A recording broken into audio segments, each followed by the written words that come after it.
আসো আসো বাবার, আসো আসো, আমার সাথে আসো। তোমাকে আমি যতগুলা ঘর দেখেছি এটাই আমার শেষ ঘর, আর এটার ভাড়াও কম আছে। ভাড়া কত টাকা? 3000 টাকা। 3000 টাকা? তাইলে তো ভালোই। ভাড়া কম ঠিক আছে, কিন্তু এই ঘরে একটা সমস্যা আছে, এই ঘরে ভূত থাকে। আরে কাকা, ওইটা সমস্যা নাই, আমরা এই ভূত টুট ডরাই না।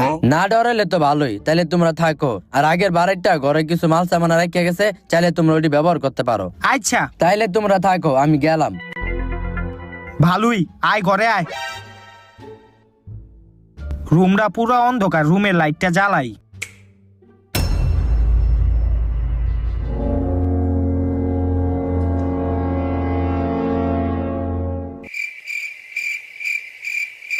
এক লাখলা মুড়ি খায়, আঙ্গু একটু কয়ও না। আমরা খালি কি হইছে?